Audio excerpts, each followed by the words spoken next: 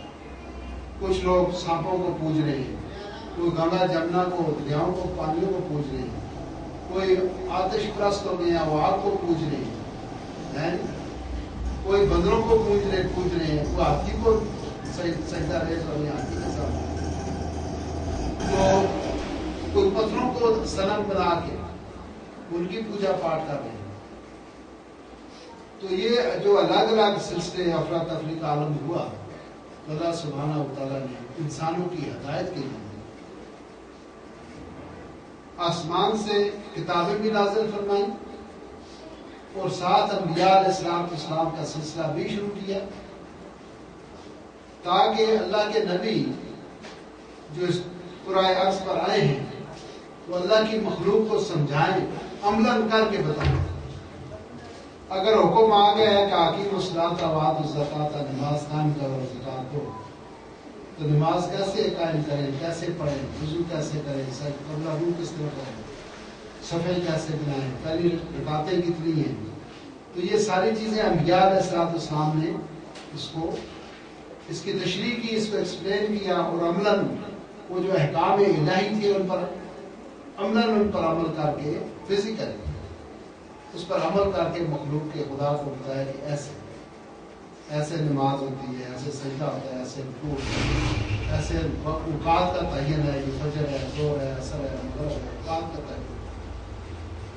اگر زکوٰۃ ہے تو کتنی دینی چاہیے، کس کو دینی چاہیے، کب دینی چاہیے، اس کی کوانٹٹی کیا ہے، تو یہ بھی نبی نے بتایا۔ نکاح کیسے ہو، بیوی کے حقوق کیا ہیں، والدین کے حقوق کیا ہیں، پڑوسی کے حقوق کیا ہیں، زندگی کا مقصد کیا ہے، ہم آئے کس لیے ہیں، آئے کہاں سے ہیں، جائیں گے کہاں۔ تو یہ ساری چیزیں جو تعلیمات ہیں یہ انبیاء علیہ السلام نے بنی نوع انسان تک پہنچائی۔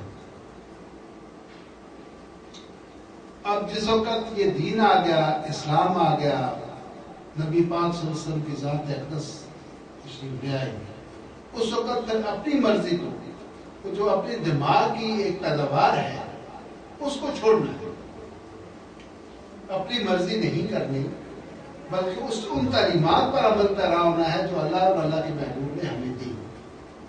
ادخلوا فی السلم میں یہ داخل ہو جائیں اسلام کے اندر، کافر مکمل طور پر، انٹائرلی مکمل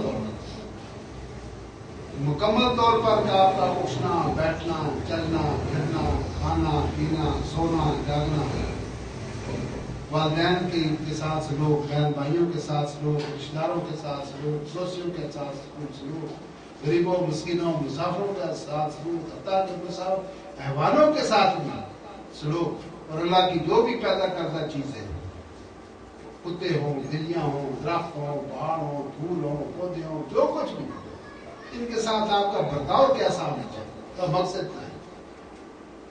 اس لیے ہم نے اپنے طور پر نہیں سوچنا، بلکہ ہم نے قرآن حکیم سے اور نبی پاک صلی اللہ علیہ وسلم کی سنت سے یہ سیکھنا ہے۔ اور کوئی ایسی چیز نہیں ہے اس دنیا میں یا انسانی زندگی کے اندر جو نبی پاک صلی اللہ علیہ وسلم نے ہمیں کر کے نہ بتائی۔ اگر نبی پاک جب تشریف لاتے ہیں دنیا میں تو در یتیم پیدا ہوئے، آپ کی پیدائش سے پہلے آپ کے والد صاحب مثال فرماتے ہیں، در یتیم پیدا ہوئے۔ اگر وہ کوئی کہے کہ میں یتیم ہوں، میں مسکین ہوں، میں فقیر ہوں، تو آپ اپنے آقا و مالوں کا دیکھ لیں جن نے والد کی شکل ہی نہیں دیکھی، ان کی پیدائش سے پہلے جو پردہ فرما، تو حضور یتیم بھی، پھر ان کو چھوٹے سے وہ بچے ہیں معصوم، تو دائی حلیمہ ان کو لے کے جاتی ہے، ان کی جا کے پرورش کرتی ہے، 5 سال کی عمر میں وہ واپس آتی ہے۔ یہ سب باتیں آپ لوگ جانتے ہیں۔ تو اگر کسی شوہر کو دیکھنا ہو تو نبی پاک کو دیکھیں، آپ کی ایک بیوی ہے، ان کے ایک وقت میں 11 بیویاں۔ اگر کسی والد کو دیکھنا ہو تو حضور پاک کو دیکھیں کہ آپ کے طیب بھی تھے، طاہر، قاسم، ابراہیم، اور آپ کی سب زیادیاں بھی ہیں جی، آپ باپ بھی تھے، شوہر بھی تھے۔ اور رشتہ داری کو دیکھنا ہو تو آپ بنی ہاشم، آپ کا پورا خاندان ہے بنی ہاشم، اس میں آپ کے چچے بھی تھے، آپ کے چچا زاد بھائی بھی تھے، بیٹیاں بھی تھیں، عزیز و رشتہ دار بھی تھے۔ ایک قبیلے کے اندر رہ کر انہوں نے بتایا کیسے رہا جاتا ہے۔ اور اگر کسی تاجر کو دیکھنا ہو تو حضور کو دیکھیں، جو آپ خدیجہ الکبریٰ کا سامان تجارت لے کر ملک شام کی طرف جاتے ہیں۔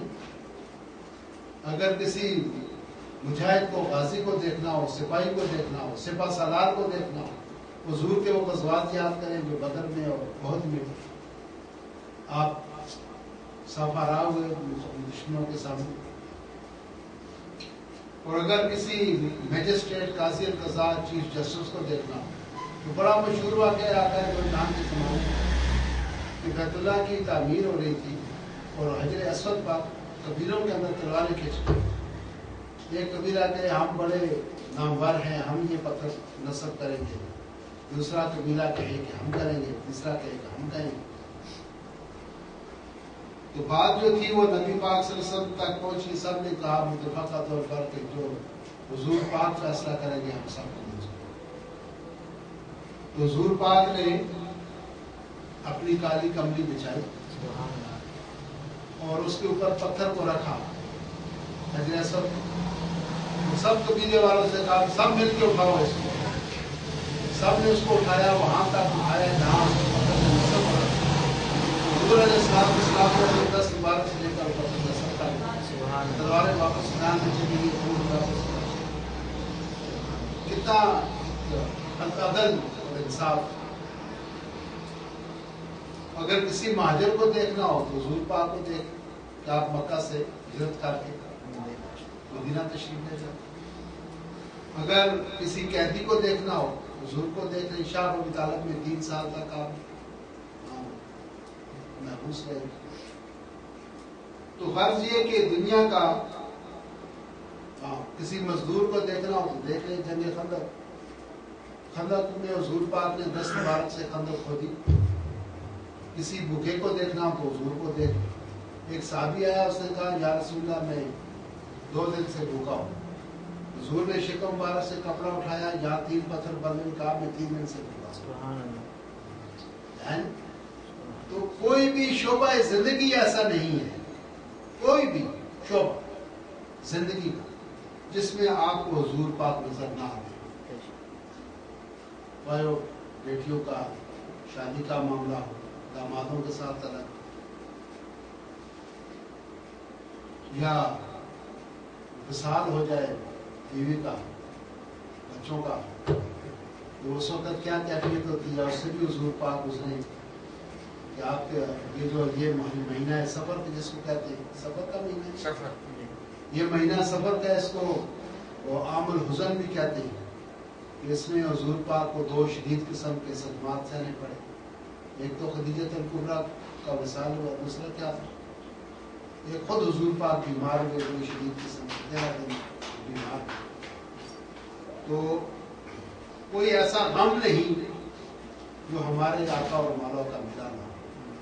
بیوی کی جدائی بھی ہوئی، بیٹی بھی فوت ہوئی، بچے بھی فوت ہوئے، اور عزیز و اقارب، دوست احباب بھی آپ کی زندگی میں فوت ہوئے۔ تو جس طرح سے عام ایک آدمی دنیا کے ہر مراحل سے گزرتا ہے، زندگی کے مرحلوں سے، اس طرح سے حضور پاک کی ہر مرحلے سے گزرتا ہے۔ تو آپ کا ہر عمل ہمارے لیے قابل عمل ہے۔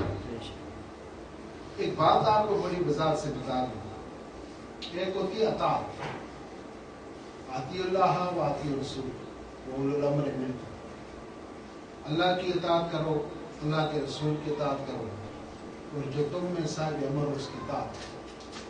اطاعت کا مطلب یہ ہوتا ہے کہ جو صاحب امر حکم دے اس پر عمل پیرا ہونا، اس کو اطاعت ہے۔ یاد رہے گی؟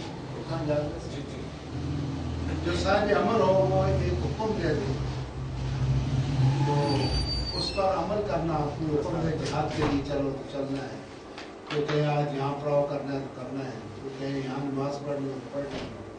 صاحب امر جو حکم دے دے اس کو رجا لانا، اس پر عمل پیرا ہونا، اس کو اطاعت کہتے ہیں۔ اللہ نے حکم دیا کہ اطاعت کرو میری اور میرے محبوب کی، اور جو تم میں صاحب امر ہو اس کی اطاعت۔ ایک ہے اتباع رسول، اس کا درجہ بڑا اونچا ہے۔ اتباع کا مطلب ہے کہ آپ از خود حضور کے عمل کو تلاش کریں، حضور کے جو طور و طریق تھے ان کو معلوم کریں، اور حضور کی محبت میں ان پر عمل پیرا ہو۔ چونکہ اللہ کے نبی نے ایسا کیا لہذا میں بھی ایسا کروں۔ کیوں کیا؟ اس بغیر سوچے سمجھے کہ محبت کے ساتھ حضور کی خوشنودی کے لیے اور اللہ کی رضا کے لیے اس حضور کے عمل پر عمل کر دینا۔ جیسا ایک تھوڑی سی بات آپ کو بتاؤں، سیدنا عمر رضی اللہ تعالیٰ بڑے جری قسم کے انسان، اور ایک دفعہ وہ طواف فرما رہے تھے، انہیں حجر اسود کو بوسا دیا، حجر اسود کو بوسا دیا، اور ساتھ میں یہ افضل ہوا،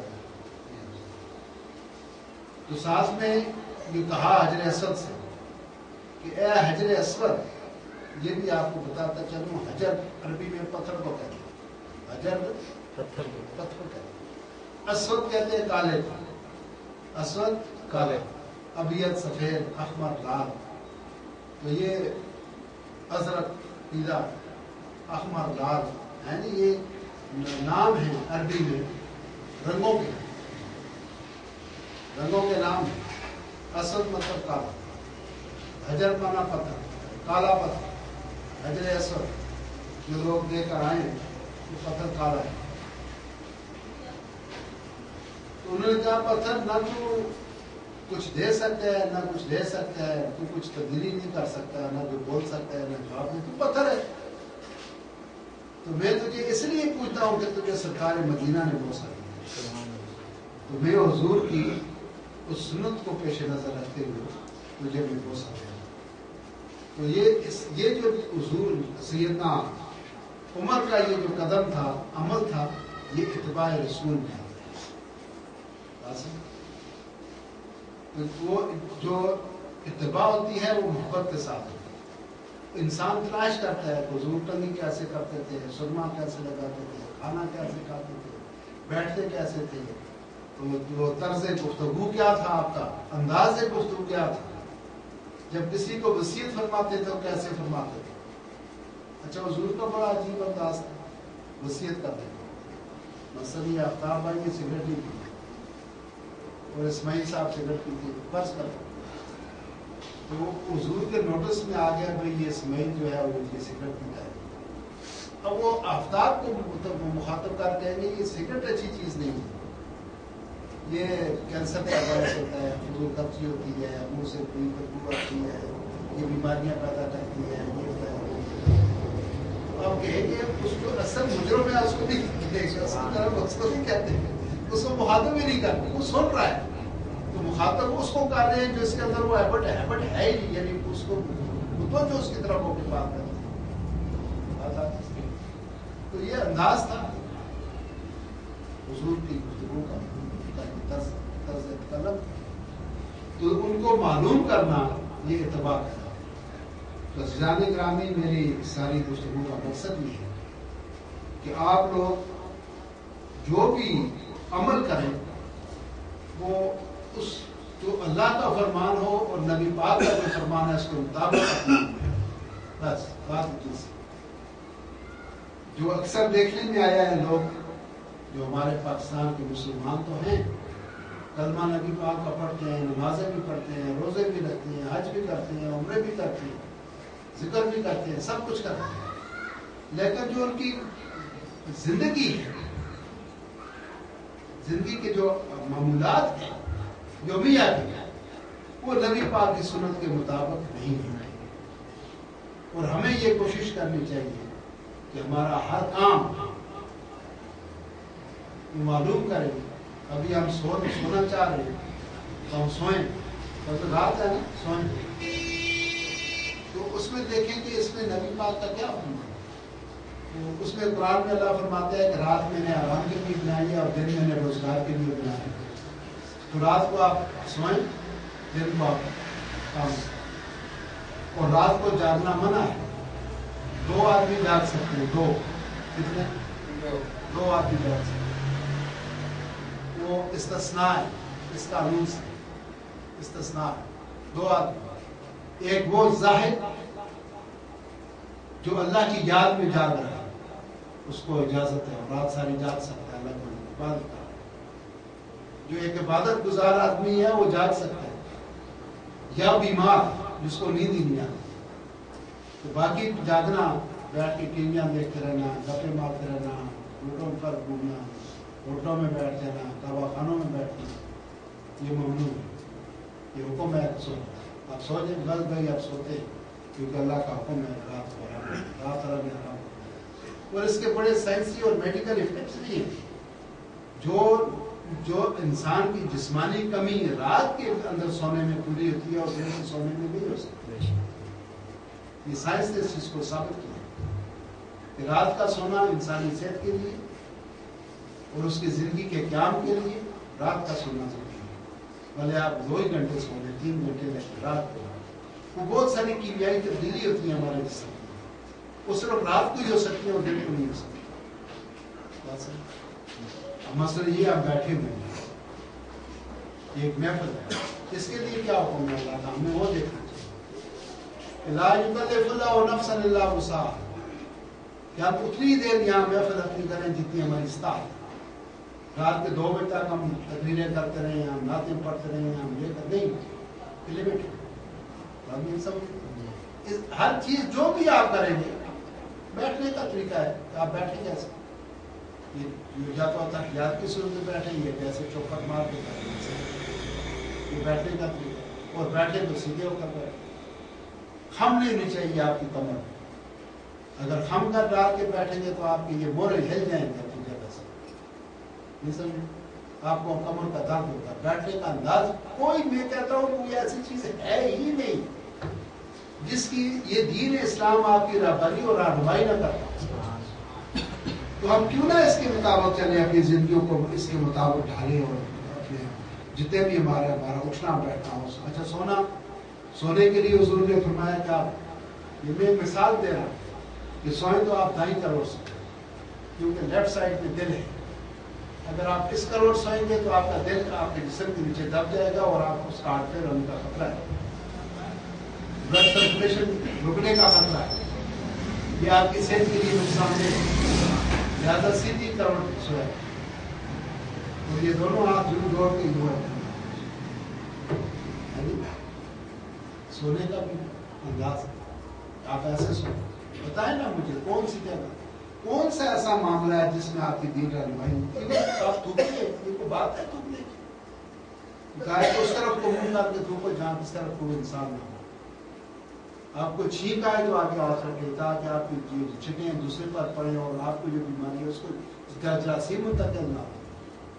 اچھا، جب آپ کو چھینک آتی ہے، بڑی ایک کام کی بات بیچ میں بتا دوں پھر دعا کرتے ہیں، کہ جس وقت انسان کو چھینک آتی ہے تو اس وقت اس کا ہارٹ جو ہے وہ متاثر ہوتا ہے، اس کی بیٹ رکتی ہے، دل کی دھڑکن رکتی ہے۔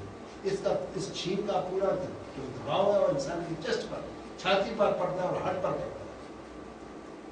تو وہ ساتھ جو بیٹھا ہوا بندہ ہے، آپ کہیں شکر الحمدللہ، کہ چھینک آئی گزر گئی، میرا ہارٹ برقرار ہے، میں زندہ ہوں، ٹھیک ہے، مجھے کوئی تکلیف نہیں ہوئی، اس کے لیے اللہ کا آپ شکر ادا کریں۔ تو جو ساتھ میں بیٹھے ہوئے اکنواز صاحب، اسماعیل صاحب، ان کو کہنا ہے یرحمک اللہ، یرحمک اللہ، اللہ تجھ پر رحم کرے۔ تو چھینک کا بھی بتایا گیا، تھوک کا بھی بتایا گیا، ناک صاف کرنے کے لیے بتایا گیا کہ بھئی آپ ہٹ جائیں وہاں سے، اور دور جا کے ایسی جگہ دیوار کی طرف منہ کر کے الٹے ہاتھ کے ساتھ، کیونکہ یہ ہاتھ آپ سیدھا آتے ہیں کسی کو ملائیں گے، اس کے ساتھ کھانا کھائیں گے، لہٰذا آپ الٹے ہاتھ سے ناک صاف کریں، اور کسی کے سامنے نہیں کریں، دور جا کے کھلائیں، کیونکہ یہ طبیعت پر ناگوار گزرتا ہے، شروع کرتے ہوئے شروع کرتا ہے پہلے بدتمیز جا کے، طریقہ برا آکورڈ لگتا ہے، برا لگتا ہے، تو آپ تنہائی میں جا کے باقی سمجھ۔ تو کوئی ایسا ہماری جو زندگی کا طور و طریق ہے، معمولات ہے، زندگی کے معمولات، سونے سے لے کر جاگنے سے لے کر سونے تک، اور سونے سے لے کر جاگنے تک کاروبار کریں، اس میں اوفر کہلا کہ آپ اپنا جو ترازو یا سیدھا رکھیں، اس میں ڈیلی نہیں ماریں، کام برابر پورا کون کریں، جب بات کریں تو عدل اور انصاف کے ساتھ کریں، سامنے پائے آپ کا بیٹا ہی پورا بیٹھا ہو۔ کون سی چیز ہے یار جو اللہ سبحانہ وتعالیٰ نے اور اس کے محبوب نے ہمیں بتائی، لہٰذا ہمیں یہ عہد کرنا چاہیے اور یہ کوشش کرنی چاہیے کہ ہم اپنی زندگیوں کو اللہ اور اللہ کے محبوب کے حکم کے مطابق فرمان کے کھانے کے لیے آپ کیا کھائیں، سیدھے ہاتھ سے کھائیں، چبا کے کھائیں۔ میڈیکل سائنس بھی یہ کہتی ہے کہ آپ کا ڈائجسٹنگ کا جو نظام ہے وہ منہ سے شروع ہوتا ہے، دانتوں سے۔ دانتوں کے لیے کیا اس کی صفائی رکھیں؟ حضور نے فرمایا کہ جب جبرائیل آدمی آتے ہیں مجھے خوف پیدا ہو جاتا ہے کہیں مسواک اور پڑوسی کے حقوق کے فرض نہ ہو۔ اتنی اہمیت ہے مسواک کی، اس کا مقصد صرف یہ ہے کہ آپ کا سسٹم، آپ کی صحت و توانائی آپ کے منہ سے شروع ہے نہیں، تو اس کو آپ ٹوتھ پیسٹ کریں، مسواک کریں، کلی کریں، دانتوں کو صاف کریں۔ آپ اگر اس میں کچھ گندگی ہے جب آپ بات کریں تو آپ کے منہ سے اسمیل آئے، آپ کسی محفل میں بیٹھ کر بات کریں گے تو اللہ بھی آپ سے پیچھے ہٹنے کی کوشش کرے گا، آپ کی پرسنالٹی کو تاثر ہوگا منہ سے اسمیل ہے۔ تو وہ کوئی ایسا شعبہ نہیں ہے، چبا کے کھائیں، پچا کی آواز نہ آئے، اپنے آگے سے کھائیں، دوسرے کی طرف بوٹی کھینچنے کی کوشش نہیں کریں، اپنے سامنے سے کھائیں، اور ادھر ادھر نہیں دیکھیں کھائیں۔ کون سی چیز ہے جو اسلام میں آپ کو نمبر، کوئی ایسا ادب ہے ہی نہیں، کوئی ایسے اخلاق ہے ہی نہیں جو اللہ نے اور اللہ کے محبوب نے آپ کو رکھنا ہے۔ تو اتنا بھی نہ ہو جائیں اس میں آپ بالکل، تب یہ قانون ہے، یہ اصول اور ضوابط ہیں، کوئی پابندی نہیں ہے کسی قسم کی، آپ ہنس سکتے ہیں، مسکرا سکتے ہیں، مذاق کر سکتے ہیں۔ یہ تیسری پڑھیے، پوری کتاب ہے، کتاب المزاح کو سکتا ہے، کیا کہتے ہیں؟ کتاب المزاح، جو نبی پاک صلی اللہ علیہ وسلم نے اپنے زمانے میں ایسے انجوائمنٹ کیا ہے۔ یہ نہیں ہے کہ اسلام آپ کو انجوائمنٹ کی وہ نہیں دیتا، تفریح کی مواقع فراہم نہیں کرتا، یہ مواقع اجازت دیتا ہے۔ ایک بڑے کسی ملک سے ادھر شام کی طرف سے وہ جگلر جو ہوتے ہیں نا، مدرے ڈبڈوبی وغیرہ تماشا، بکرا چلتا ہے رسی کے اوپر، یا کوئی ایسا جو تماشے کرتے ہیں، یہ آیا کرتے تھے، مدینے میں آیا کرتے تھے، اور وہ گلیوں میں جیسے بندر لے کے ریچھ لے کے بکرا وغیرہ لے کے چلتے، آپ نے دیکھا ہوگا، بکرا بھی بکری بھی ہوتی ہے، وہ بیچ بھی ہوتا ہے، کتا بھی ہوتا ہے، وہ اپنے اپنے کرتب دست ہیں، اس کو جگلر کہتے ہیں انگریزی میں۔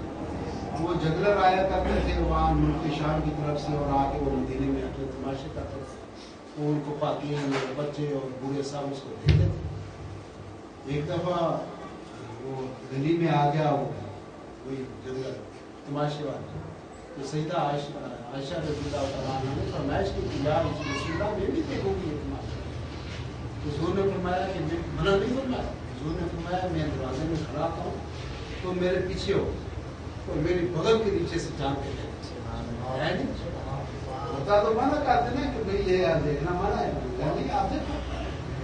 اچھا ایک دفعہ صحابہ کرام بیٹھے ہوئے تھے، وہ کھجوریں کھا رہے تھے، تو نبی پاک صلی اللہ علیہ وسلم اپنی جو گھٹن تھی وہ اٹھا کے سیدنا ابوبکر کے آگے رکھ کرتے ہیں. تو اب وہ بس ایک آدمی سب نے 10 کھائی ہیں تو 10 گٹ کے ہیں, تو حضور نے بھی اگر 10 کھائی ہیں تو بکر کے سامنے 20 گٹن ہو گئی, ڈبل ہوگی نا. وہ اپنے سے بھی وہاں اس کے آگے رکھتے رہے. تو جب کھا چکے تو حضور نے فرمایا آج سب سے زیادہ کھجوریں تو وہ بکر نے کھائی, کیونکہ اس کے سامنے گھٹکے زیادہ ہیں. تو سیدنا ابو بکر نے دیکھا تو حضور کے سامنے وہ گھٹک نہیں تھی. انہوں نے کہا کہ اس میں کوئی شک نہیں کہ میں نے کھجوریں زیادہ کھائی ہیں, لیکن آج سرکار تو گھٹکوں سمیت کھا گئی. آپ کے سامنے تو گھٹک ہی کوئی نہیں ہے.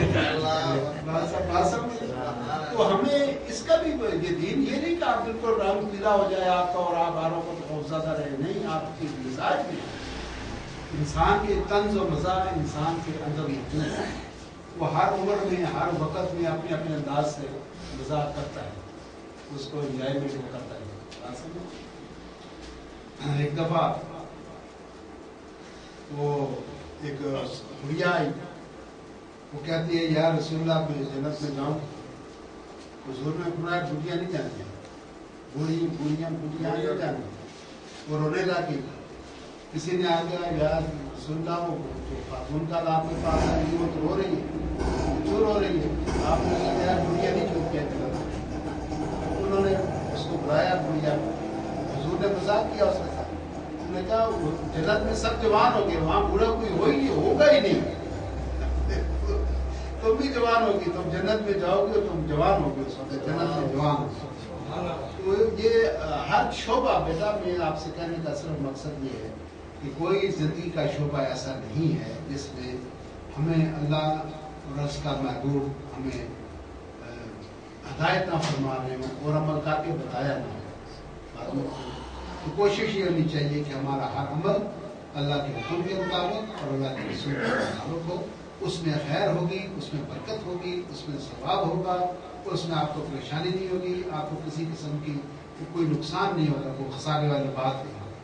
اللہ سبحانہ و تعالی ہم سب کو قرآن حکیم پڑھنے کی, سمجھنے کی اور اس پر عمل کرنے کی اور آقا ذو جہاں کے فرمان پر اور ان کے عمل پر عمل کرنے کی اجازت اللہ توفیق عطا فرمائے. وآخر دعوانا الحمدللہ رب العالمین.